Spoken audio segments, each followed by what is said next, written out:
जता हेऱ्यो उतै, जता गयो उतै पैसाले मानिसलाई बौलाहा झैँ भौतारिन बाध्य तुल्याएको देखिन्छ। हामीले हेऱ्यौँ भने देख्नेछौँ कि कसैलाई पनि उसको आम्दानीले नथेक्ने गरी आवश्यकताहरू दिनानुदिन क्रमशः बढ्दै गएको ज्यादातर देखिन्छ। पैसाले आनन्दलाई किन्न पाउने हो कि भने जस्तो गरेर भौतिक आवश्यकताहरूको जोरजाम गर्न मानिस रात दिन जोतिएको जोतियै छ। यसैका लागि उसले चाहिने नचाहिने काम गर्न पनि पछि पर्दैन। घुस, भ्रष्टाचार, 2 नम्बरी धन्दा, कालो बजारी जे गरेर हुन्छ, भौतिक सुख सुविधा बढाउनमै मानिस तल्लीन भएको हामी पाउँछौँ। कुनै निश्चित समाज या देशका मानिसमा मात्र यो कुरा लागू हुन्छ भन्ने पनि छैन। सर्वत्र सबै समाज र राष्ट्रका मानिसमा यो लागू हुन्छ।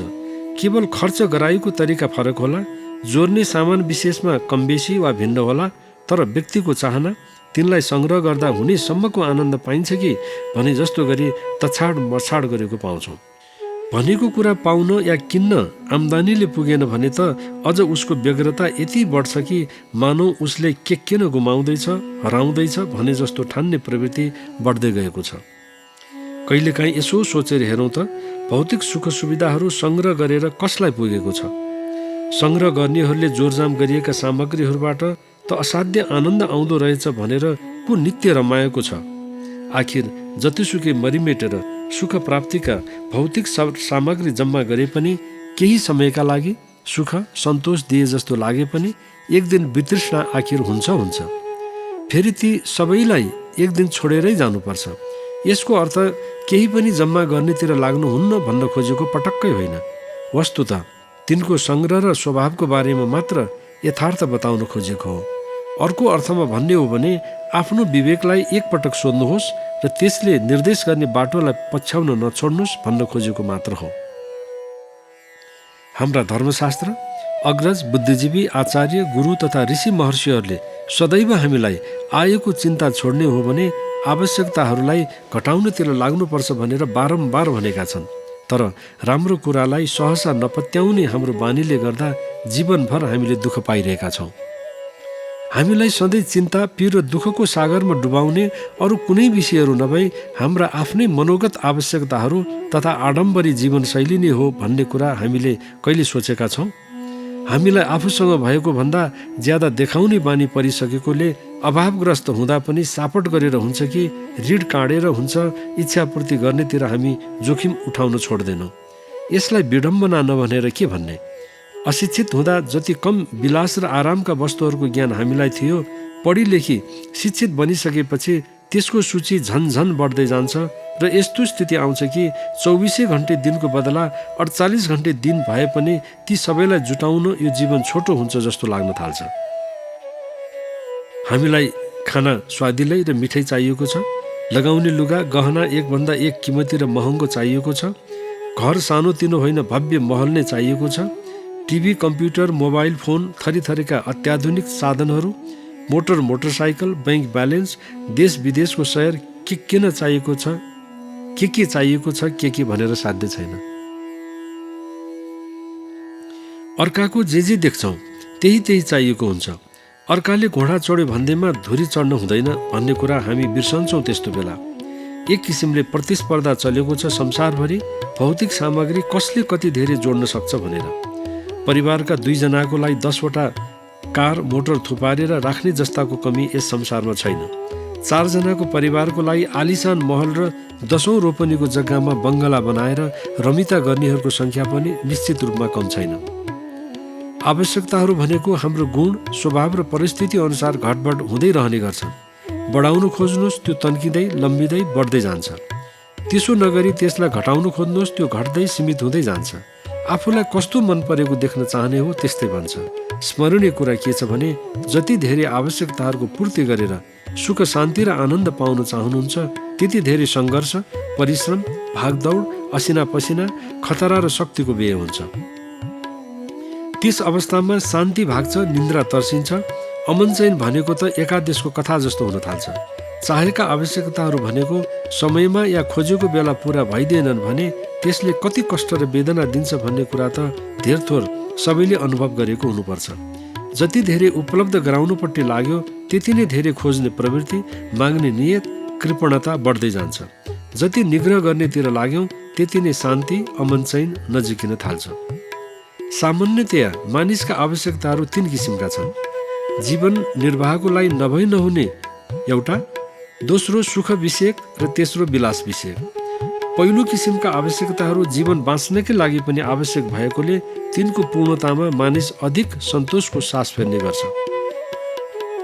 यो सबैका लागि नभई नहुने भएकोले सबै मानिसहरूको लागि यो न्यूनतम चाहना हो। भला देश, काल, समय, पात्र र ठाउँ अनुसार वस्तुको सङ्ख्या, परिमाण, सूची भिन्नाभिन्नै नहुन सक्ने होइन, तापनि यसले न्यूनतम आवश्यकताको परिपूर्तिलाई सङ्केत गर्दछ। दोस्रो र तेस्रो किसिमका आवश्यकताहरूको कुनै सिमाना हुँदैन। यदि तिनीहरूप्रति संवेदनशील नहुने हो भने तिनको तानाबाना कहिले सकिँदैन, चाहे जीवन नै त्यसका लागि कसैले किन नहोस्। हाम्रा प्राचीन दिग्गजहरूले, ऋषि महर्षि आचार्य गुरुहरूले नैतिक धरातलको कडीमा आवश्यकताहरूलाई छुट्याउने गरेका थिए। उनीहरूले मानिसका लागि त्यस्तै र त्यति मात्र आवश्यकताहरूको परिकल्पना गरेका थिए जुन सरल, सादा, सिधा र उच्च विचारको परिपोषण हुन्थे। चाहिने भन्दा बढी सुख र विलासले मानिसको शक्तिलाई कुण्ठित गर्छ भन्ने मान्यता उनीहरूको थियो। त्यति मात्रै होइन, यसले बुद्धि र विवेकलाई पनि पङ्गु बनाउँदै जान्छ भन्ने मान्यता थियो र सधैँ सादा जीवन, उच्च विचारलाई प्रोत्साहन दिइएको थियो। भौतिक उत्कर्षको आधुनिक युगमा मानिसले विषयजन्य सुख र विलासका आवश्यकताहरूलाई यसरी बढाउँदै बढाउँदै लगेका छन् कि ईश्वरले दिएको अङ्ग प्रत्यङ्ग पङ्गु बन्न बेर नलाग्ने भइसक्यो र तिनले गर्नुपर्ने काम नपाउँदा विक्षोभ, मानसिक कष्ट एवं अभावको अग्नि ज्वालामा जलिरहने मानसिकताको बढोत्तरी हुँदैछ। भौतिकताको उत्कर्षले छेलो खेलो भएको समाजमा अब गर्ने के भन्ने थाहा नपाएर अलमलमा छन् र उनीहरूको एकाङ्कीपना र एकाङ्की सोचाइले विस्मयकारी घटना र दुर्घटनाहरू बढ्दैछन्। अकुत धन सम्पत्ति त छ, तर त्यसको सही प्रयोजन जानिएन र सदुपयोग भएन भने त्यसको के अर्थ? ज्ञान छ, सिप छ, बुद्धि छ, विद्या छ, तर त्यसको प्रयोग प्राणी मात्रको हित सम्वर्धनमा भएन भने त्यसको के प्रयोजन? यही अन्योलले उनीहरूलाई गाँजिरहेको छ। जीवनको लागि नभई नहुने आवश्यकता भनेको के हो? हामीले जीवनका लागि नभई नहुने तथा सुखकारी एवं विलासका वस्तुहरूको आवश्यकताहरूको पहिचान कसरी गर्ने? यसमा केही विचार विमर्श हुनु उपयुक्त नै हुने देख्दछु। जीवनका लागि नभई नहुने आवश्यकताहरू भनेका त्यस्ता वस्तुहरू हुन् जसको बिना मानिस जीवित रहन सक्दैन। स्वतन्त्रता, जीवनलाई आवश्यक पर्ने आहार, आफ्नो भन्ने घर वा कोठा या आश्रयस्थल, लुगा, औषधि उपचार, सेवा तथा शिक्षा हुन्। यी यस्तै मौलिक आवश्यकताहरू हुन् जसले जीवन धारणको अतिरिक्त मानिसको शारीरिक, मानसिक तथा भावात्मक शक्तिको विकास गर्नमा सघाउ पुर्याउँछ। यसैले मानिसले पहिले यिनै आवश्यकताहरूको पूर्तिमा प्रयत्न गर्नुपर्छ। त्यसपछि त्यस्ता आवश्यकताहरूको पूर्ति गर्नमा प्रयास गर्नुपर्छ जुन सामाजिक प्रतिष्ठाको लागि नभई हुँदैन तथा यसका लागि कहिलेकाहीँ आफ्नो जीवन विषयक आवश्यकताहरूबाट पनि सम्भवतः विमुख रहनुपर्ने हुनसक्छ। त्यसो भए पनि यसका लागि तयार रहनुपर्छ। अरूका लागि हित, कल्याण, सेवा एवं परोपकारी भावना जस्तो महान कार्य के हुन सक्ला र? यहाँसम्म त तपाईँ आफ्नो उदारता अनुसार व्यवहार गर्न सक्नुहुन्छ, किन्तु यसभन्दा अगाडिको मार्ग एकदमै जागरुक भएर सावधानी अपनाउनु पर्ने किसिमको छ। भोग, सुख एवं विलासको क्षेत्र असीमित छ। आजको मानिसहरूको चिन्ताको कारण यही बन्न पुगेको छ। विलास एवं भोगको क्षेत्र साँच्चैकै असीमित छ। यसमा राम्रा राम्रा किमती कपडा, आभूषण, भव्य महल, मनोरञ्जनका किमती साधनहरू, मिष्टान्न र स्वादिला भोजन, रेस्टुरेन्ट, होटलको खाना, महँगा कार, क्लबको रात्रिमय जीवन, सिनेमा, मादक पदार्थहरूको सेवन, दान दाइजोको तडक भडक तथा अनावश्यक सामग्रीहरूको अन्धाधुन्ध सङ्ग्रह आदि यसमै पर्छन्। यी वस्तुहरूको पूर्ति गरेर कहिले साध्य होला? कहिलेकाहीँ शान्त चित्तले विचार गरेर हेरौँ त, हुँदै हुँदैन भन्न कर लाग्छ, किनभने यो साध्य हुने कुरै होइन। यही नबुझेर मानिसहरू एकपछि अर्को भुल गर्दा गर्दै कहिले बाहिर निक्लन नसकिने खाडलमा पर्छन्। आफ्नो पेसा, स्तर तथा वरपरको वातावरण हेरेर यस्ता बेकारका आवश्यकताहरूबाट मुक्ति पाउनुतिर लाग्नुपर्छ। आवश्यकताहरू बढाउँदै लगेर कहिले कसैले शान्तिको सास फेर्न पाएका छन् जस्तो लाग्छ तपाईँलाई? कदापि छैन।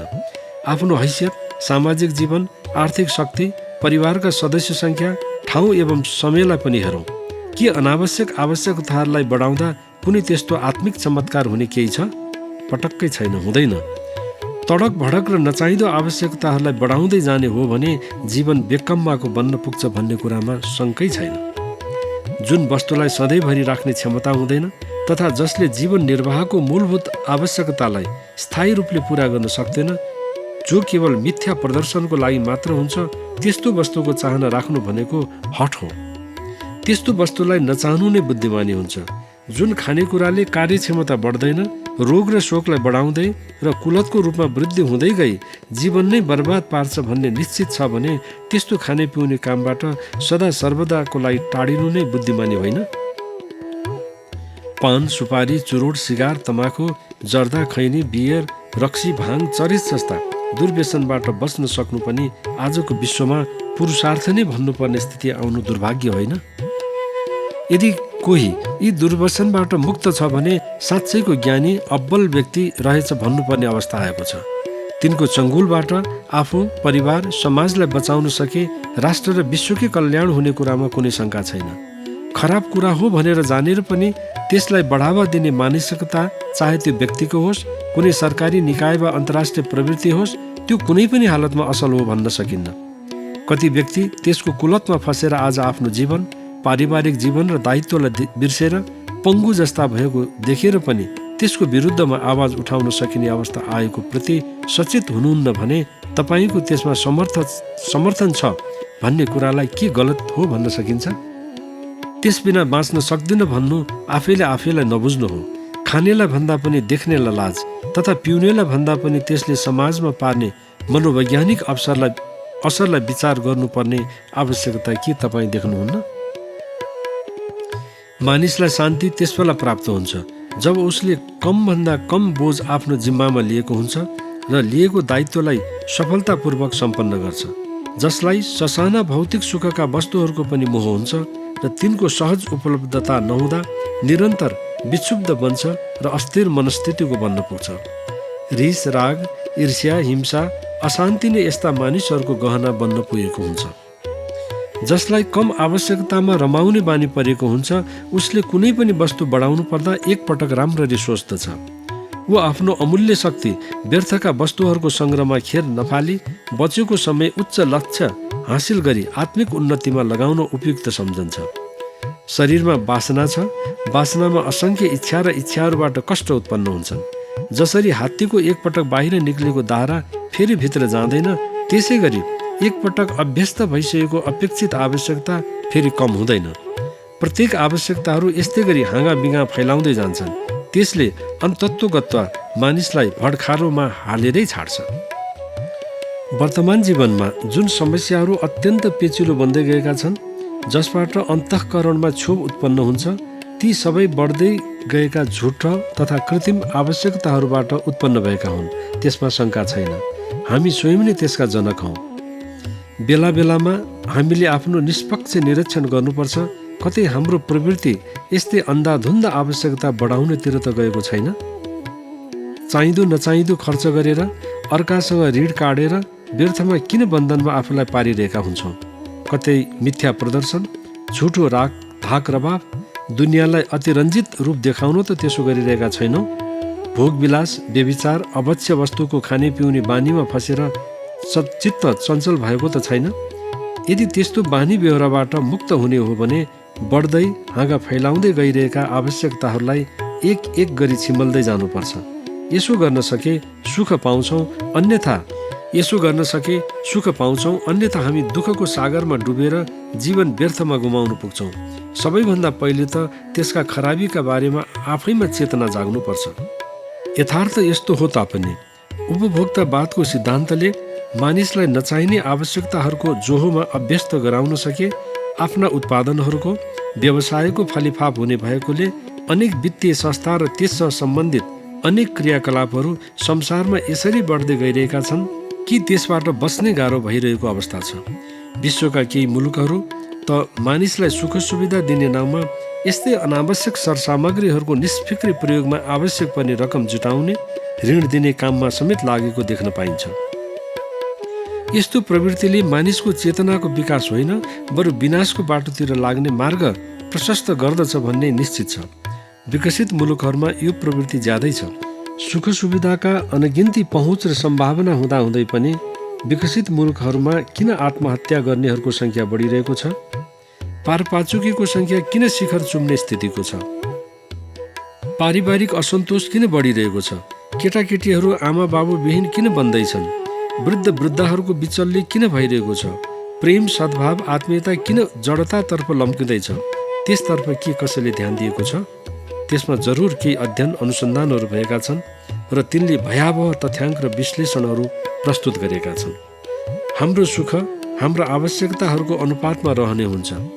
ज्यादा आवश्यकता भएको व्यक्ति ज्यादै कठिनताले सुख समृद्धि प्राप्त गर्छन्, किनभने उनीहरूको अन्तिम आवश्यकता पूरा हुँदाहुँदै सुख भोग्ने शक्ति बिल्कुलै क्षीण भइसकेको हुन्छ।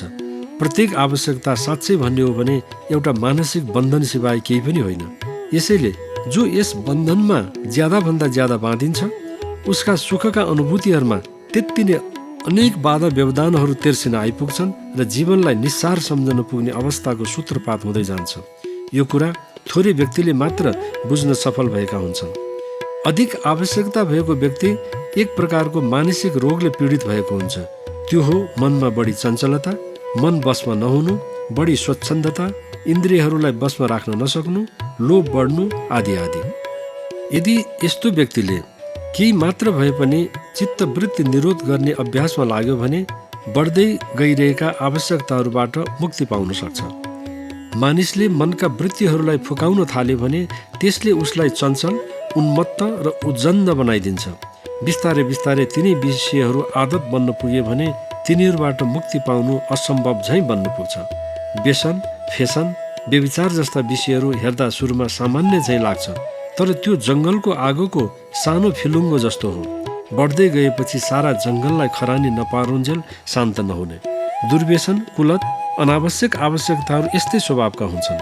समयमा नै सचेत हुन सकिएन र समय भड्कियो भने जीवनलाई बर्बाद तुल्याइदिन्छन्। अनमोल जीवन व्यर्थमा समाप्त हुन्छ।